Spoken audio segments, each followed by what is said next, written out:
Assalamualaikum warahmatullahi wabarakatuh. Bertemu lagi dengan saya Ahmad Datikul Wafa, NIM 18034050034, Program Studi Agribisnis Fakultas Pertanian Universitas Islam Jember. Pada kesempatan kali ini saya akan membahas tentang depresiasi, inflasi, serta pertumbuhan penduduk dalam mata kuliah Ekonomi Makro. Jadi untuk teman-teman silahkan diperhatikan dan disimak ya. Dalam PPT ini akan disajikan pengertian, faktor, dampak ekonomi, kesimpulan, saran, serta penutup. Kita masuk ke pengertian depresiasi. Depresiasi adalah mengalokasikan harga perolehan aktiva tetap menjadi beban ke dalam periode akuntansi yang menikmati manfaat dari aktiva tetap tersebut. Depresiasi juga dapat didefinisikan yaitu sebagian dari harga perolehan suatu aktiva berwujud yang dialokasikan atau diakui sebagai biaya baik setiap tahun atau setiap bulan, setiap periode akuntansi. Menurut PSAK nomor 17, depresiasi adalah alokasi jumlah suatu aktiva yang dapat disusutkan sepanjang masa. Manfaat yang diestimasi yang akan dibebankan ke pendapatan, baik secara langsung maupun tidak langsung. Selanjutnya ke pengertian inflasi. Inflasi merupakan kondisi kenaikan harga barang dan jasa secara umum dan terus-menerus. Pada umumnya, kenaikan harga tidak hanya terjadi pada satu jenis barang saja, tetapi, kenaikan harga itu meliputi kelompok barang yang dikonsumsi oleh masyarakat. Terlebih lagi, kenaikan itu akan mempengaruhi harga barang di lain di pasar. Terus-menerus berarti bahwa kenaikan harga terjadi tidak saat saja. Misalnya kenaikan harga barang menjelang hari raya. Kenaikan harga pada kondisi tertentu tidak menjadi permasalahan karena harga akan kembali normal. Secara umum, inflasi merupakan kerugian bagi masyarakat sekitar. Untuk mengatasi kerugian ini, maka setiap masyarakat dan semua pelaku ekonomi lainnya harus mampu membaca gejala dan tren inflasi yang sudah pernah terjadi sebelumnya. Sebagai salah satu cara mengantisipasi supaya tidak terjadi kerugian yang membengkak akibat terjadinya inflasi, sebagai contoh, apabila rata-rata inflasi yang terjadi pada tahun-tahun sebelumnya adalah 10% per tahun, maka setiap pengusaha dapat memasukkan perubahan harga itu dalam struktur harga barang yang dihasilkan. Begitu pula dengan kelompok masyarakat yang berpendapatan tetap, dapat menuntut kenaikan gaji atau upah sebesar rata-rata inflasi yang terjadi sehingga pendapatannya secara real tidak mengalami penurunan. Selanjutnya, pengertian pertumbuhan penduduk. Pertumbuhan penduduk adalah perubahan populasi sewaktu-waktu dan dapat dihitung sebagai perubahan dalam jumlah individu dalam sebuah populasi menggunakan per waktu atau unit untuk pengukuran. Sebutan pertumbuhan penduduk merujuk pada semua spesies, tapi selalu mengarah pada manusia, dan sering digunakan secara informal untuk sebutan demografi nilai pertumbuhan penduduk, dan digunakan untuk merujuk pada pertumbuhan penduduk dunia. Mulyadi 2006. Pertumbuhan penduduk adalah merupakan keseimbangan yang dinamis antara kekuatan-kekuatan yang menambah dan kekuatan-kekuatan yang mengurangi jumlah penduduk. Kita masuk pada faktor-faktor yang menentukan depresiasi, inflasi, dan pertumbuhan penduduk. Yang pertama yaitu faktor-faktor yang mengaruhi biaya depresiasi. Adapun beberapa faktor, yang pertama yaitu harga perolehan. Adalah uang yang dikeluarkan atau hutang yang ditimbul dari semua biaya-biaya yang dikeluarkan untuk memperoleh suatu aktiva. Yang kedua yaitu nilai residu atau sisa. Ada nilai suatu aktiva jika aktiva tersebut habis masa manfaatnya, ditukar dengan aktiva lain, atau dijual. Nilai ini merupakan estimasi. Yang ketiga yaitu taksiran umur ekonomis, adalah umur kegunaan masa manfaat dari suatu aktiva. Nilai ini merupakan taksiran berdasarkan cara-cara pemeliharaan dan kebijakan yang dianut oleh perusahaan. Yang selanjutnya yaitu inflasi berdasarkan asal terjadinya. Yang pertama yaitu inflasi di dalam negeri. Inflasi di dalam negeri atau faktor-faktor penyebab dari dalam negeri yaitu antara lain adanya percetakan uang baru untuk menutup anggaran negara yang defisit karena naiknya permintaan masyarakat dan karena kenaikan biaya produksi di dalam negeri, seperti naiknya upah buruh. Yang kedua yaitu inflasi dari luar negeri. Inflasi dari luar negeri atau faktor-faktor penyebab dari luar negeri yaitu yang timbul karena adanya perdagangan antar negara. Jika suatu negara mengalami inflasi, maka inflasi tersebut dapat menular ke negara-negara yang lain yang memiliki hubungan dagang dengannya. Contohnya, jika negara kita mengimpor faktor-faktor produksi berupa bahan baku dan mesin, serta mengimpor barang atau barang jadi, seperti sepeda motor, mesin cuci, dan kipas angin atau lain-lain dari Jepang. Maka jika di Jepang harga faktor-faktor produksi dan barang jadi tersebut naik atau inflasi, otomatis negara kita juga akan mengalami inflasi. Sebab barang yang kita buat dengan faktor-faktor produksi dari Jepang tentu akan dijual lebih mahal. Dan barang-barang jadi dari Jepang pun juga dijual lebih mahal. Yang selanjutnya yaitu faktor-faktor pertumbuhan penduduk. Pertumbuhan penduduk di suatu negara sangat dipengaruhi oleh tiga hal, yaitu kelahiran, fertilitas, kematian, mortalitas, dan perpindahan penduduk atau migrasi. Pada kesempatan kali ini kita akan mengkaji tentang ketiganya.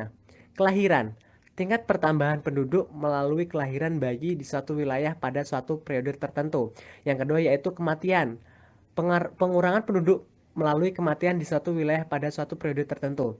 Yang ketiga yaitu perpindahan penduduk atau migrasi. Pindahnya penduduk dari satu tempat ke tempat lain dan tidak terpengaruh oleh wilayah. Migrasi ada dua, yaitu permanen dan non-permanen. Depresiasi, inflasi, dan pertumbuhan penduduk. Pengolahan dalam suatu perekonomian. Yang pertama yaitu depresiasi. Dampak depresiasi nilai tukar mata uang terhadap pertumbuhan ekonomi dapat dilihat melalui pengaruhnya terhadap pendapatan nasional. Secara sepintas, nampaknya depresiasi akan mendorong kenaikan volume ekspor dan menekan volume impor negara yang mengalami depresiasi sehingga akan meningkatkan pendapatan. Namun dalam kenyataannya, dampak depresiasi tersebut tidaklah sejelas seperti yang dikemukakan di atas karena beberapa alasan pokok.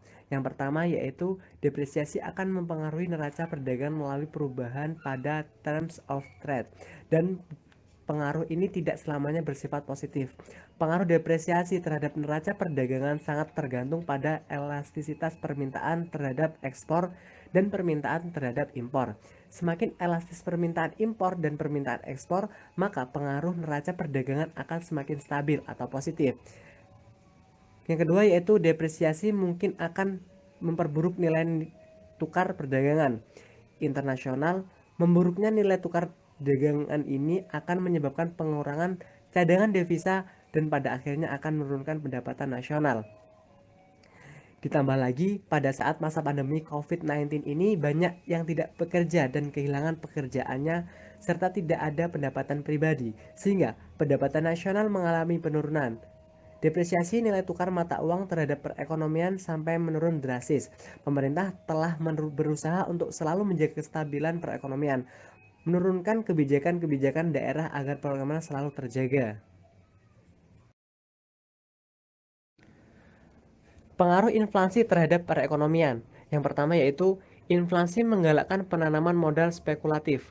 Pada masa inflasi terhadap kecenderungan di antara pemilik modal untuk menggunakan uangnya dalam investasi yang bersifat spekulatif, membeli rumah dan tanah dan menyimpan barang yang berharga akan lebih menguntungkan daripada melakukan investasi yang produktif. Yang kedua yaitu tingkat bunga meningkat dan akan mengurangi investasi. Untuk menghindari kemerosotan nilai modal yang mereka pinjamkan, institusi keuangan akan menaikkan tingkat bunga ke atas. Pinjaman-pinjaman mereka makin tinggi tingkat inflasi, makin tinggi pula tingkat bunga yang akan mereka tentukan. Tingkat bunga yang tinggi akan mengurangi kegairahan penanaman modal untuk mengembangkan sektor-sektor produktif. Yang ketiga yaitu inflasi menimbulkan ketidakpastian keadaan ekonomi dan masa depan. Inflasi akan bertambah cepat jalannya apabila tidak terkendalikan. Pada akhirnya inflasi akan menimbulkan ketidakpastian dan arah perkembangan ekonomi tidak lagi dapat diramalkan dengan baik. Keadaan ini akan mengurangi kegairahan pengusaha untuk mengembangkan kegiatan ekonomi. Yang selanjutnya yaitu menimbulkan masalah neraca pembayaran. Inflasi menyebabkan harga barang impor lebih murah daripada barang yang dihasilkan di dalam negeri. Maka pada umumnya inflasi akan menyebabkan impor berkembang lebih cepat, tetapi sebaliknya, perkembangan ekspor akan bertambah lambat.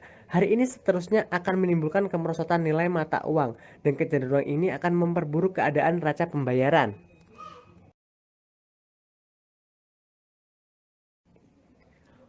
Hubungan pertumbuhan penduduk dan pertumbuhan ekonomi. Pada masa pandemi COVID-19 ini, banyak pekerja yang kehilangan pekerjaannya, sehingga tingkat pengangguran di Indonesia pada saat ini mengalami peningkatan. Menurut Tadaro, 1985, pembangunan ekonomi mensyaratkan pendapatan nasional yang lebih tinggi, dan untuk itu tingkat pertumbuhan yang lebih tinggi merupakan pilihan yang harus diambil. Namun yang menjadi permasalahan bukan hanya soal bagaimana cara maju pertumbuhan, tetapi juga siapa yang melaksanakan dan berhak menikmati hasilnya.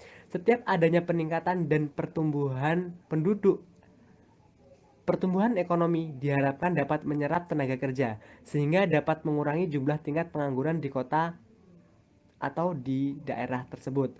Hasil studi empirisnya menunjukkan bahwa pertambahan 1 poin pengangguran akan mengurangi GDP sebesar 2%. Ini berarti terdapat pengaruh yang negatif antara pertumbuhan ekonomi dan pertumbuhan penduduk.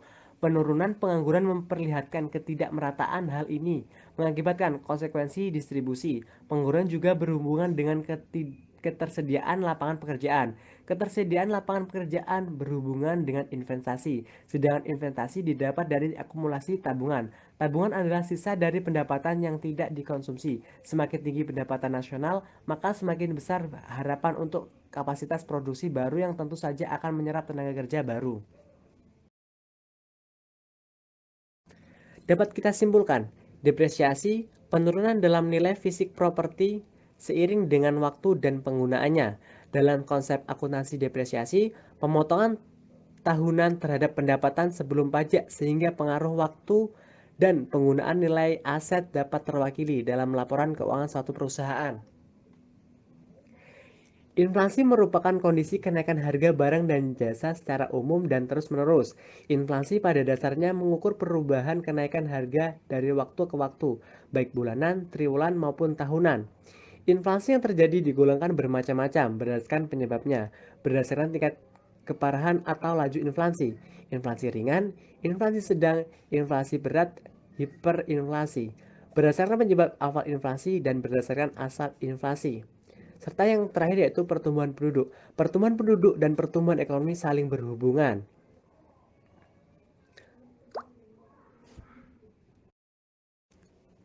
Sarannya adalah pemerintah pada masa pandemi ini harus lebih bijak lagi dalam mengambil keputusan agar permasalahan ekonomi di Indonesia bisa terselesaikan. Mendukung para penggerak UMKM di daerah masing-masing. Selalu memperkenalkan produk unggulan daerah masing-masing untuk mendongkrak pendapatan kepada setiap daerah agar pendapatan nasional dan perekonomian di Indonesia stabil. Mungkin itu saja yang dapat kami sampaikan. Apabila terdapat kesalahan memang murni dari hamba pribadi dan apabila terdapat kebenaran hak dari Allah Subhanahu wa taala. Akhirul kalam, wabillahi taufik wal hidayah. Wassalamualaikum warahmatullahi wabarakatuh.